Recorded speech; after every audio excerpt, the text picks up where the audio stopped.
आज मैं आपको ऐसी ऐसी बातें बताऊंगा गुरु ग्रंथ साहिब जी के बारे में कि आपकी आंखें खुल जाएंगी कि ये कौन है, पहचानो आज। ये कोई किताब नहीं, ये कोई कागज नहीं, ये कोई स्याही नहीं। बाबा आनंद सिंह जी महाराज वचन किया करते थे, मेरी जबान सड़ जाए अगर मैं ये कहूं कि ये किताब है। कहते थे मेरी आंखों से देखो, कहते थे मेरी आंखों से देखो, एक एक अक्षर गुरु नानक बोल रहा है, एक एक अक्षर। अमेरिका के कैलिफोर्निया में एक लाइब्रेरी बनी हुई है, दुनिया की सबसे बड़ी लाइब्रेरी। ध्यान दीजिए साथ में,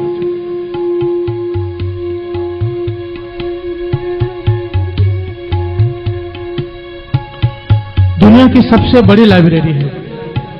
इतनी बड़ी कि अंदर छोटी छोटी गाड़ियां चलती हैं, जो गोल्फ कोर्स में चलती है ना गाड़ियां, लोग उसमें चलते हैं, क्योंकि इतनी बड़ी लाइब्रेरी है। जितनी भी किताबें दुनिया में आज तक बनी हैं वहां पर हैं। महापुरुषों ने बताया कि उन्हें एक वक्त कैलिफोर्निया में कीर्तन करने जाना पड़ा, तो कुछ संगत ने बेनती की, आप उस लाइब्रेरी में जाकर देखो, आप हैरान हो जाओगे। कहने लगे ऐसी क्या बात है लाइब्रेरी में। कहने लगे मैं चला गया उस लाइब्रेरी में, वहां पर दुनिया भर की जितनी भी किताबें आज तक बनी हैं, छपी हैं, सब वहां पर रखी हुई हैं। और किताबों के हिसाब से जितनी कीमती कोई किताब है उसको उस फ्लोर पर रखा गया है। नीचे आम किताबें, फिर स्कूल की किताबें, फिर महापुरुषों की लिखी हुई किताबें, फिर दुनिया के धर्म ग्रंथ, और सबसे टॉप फ्लोर में श्री गुरु ग्रंथ साहिब जी का प्रकाश है, पलंग के ऊपर साथ। कहने लगा मैं हैरान हो गया कि ये तो क्रिश्चियन लोग हैं, अंग्रेज लोग, इनको तो बाइबल को सबसे ऊपर रखना चाहिए था। और कहने लगे वहां पर लाइटें घूम रही थी, एक फ्लोर पर लाइटें घूम रही थी जिस पे लिखा हुआ था होली बुक्स, और जहां पे श्री गुरु ग्रंथ साहिब जी का पलंग पे प्रकाश था वहां पर लाइटें घूम रही थी सुप्रीम बुक। कहने लगा मैं हैरान हो गया, मेरी खुशी का ठिकाना न रहा कि मेरे गुरु साहिब जी की सबसे ऊपर पलंग पर विराजमान है। बाकी सब किताबें जितने भी धर्म ग्रंथ हैं शेल्फ में रखे हुए हैं, पर श्री गुरु ग्रंथ साहिब जी का स्वरूप पलंग पे प्रकाश है, वो भी टॉप फ्लोर पे सुप्रीम बुक बोल के रखा है। तो कहने लगा मैंने मैनेजर को बुला लिया और बेनती की, मुझे बताओ कि आपने यहां पर बाइबल क्यों नहीं रखी, और भी धर्म ग्रंथ हैं, आपने श्री गुरु ग्रंथ साहिब जी को इतना सत्कार कैसे दिया। कहने लगे हम यहां पर जो भी किताब को जो सत्कार देते हैं इस आधार पर नहीं देते कि ये किस धर्म का है, इस आधार पर देते हैं साइंटिफिक तौर पे प्रूव हो जाए जो लिखा है वो सच है। तो साइंस के साथ जिस किताब की बातें मैच कर जाएं, जिस ग्रंथ की बातें साइंस के मुताबिक मैच कर जाएं, उसी को हम बड़ा दर्जा देते हैं। तो कहने लगे आपने श्री गुरु ग्रंथ साहिब जी में क्या देखा ऐसा।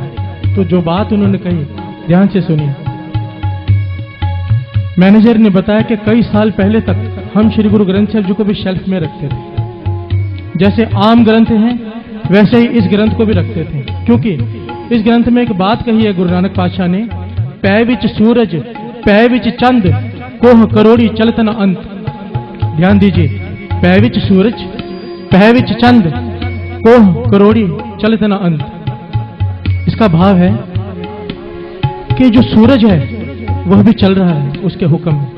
गुरु नानक पातशाह लिखते हैं चंद्रमा सारे ग्रह उसके हुक्म में चल रहे हैं, कोई भी चीज ठहरी हुई नहीं है। पर साइंस ये कहती रही है कि सूरज खड़ा है, धरती उसके आसपास चक्कर काट रही है, चंद्रमा धरती के आसपास चक्कर काट रहा है, सब चल रहे हैं पर सूरज खड़ा है।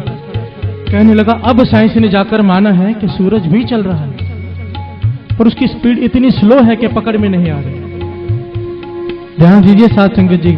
कहने लगे हम हैरान हो गए कि आज जाके हमें पता चला है कि सूरज भी चल रहा है। गुरु नानक पातशाह के पास 550 साल पहले कौन सी दूरबीन थी जिससे उन्होंने देख लिया कि सूरज भी चल रहा है। तब हम समझ गए ये कोई आम किताब नहीं, ये श्री गुरु ग्रंथ साहिब जी है। एक बार प्यार से बोलिए धन श्री गुरु ग्रंथ साहिब जी। जिस आदमी ने आज तक इसे किताब समझने की गलती की है ना, जिसने भी इसे किताब समझा है, बहुत भारी दुख उठाया है साथ। बाबा ईश्वर सिंह जी महाराज कहा करते थे ये गुरुओं का गुरु है, गुरुओं का गुरु। तो किसी ने पूछा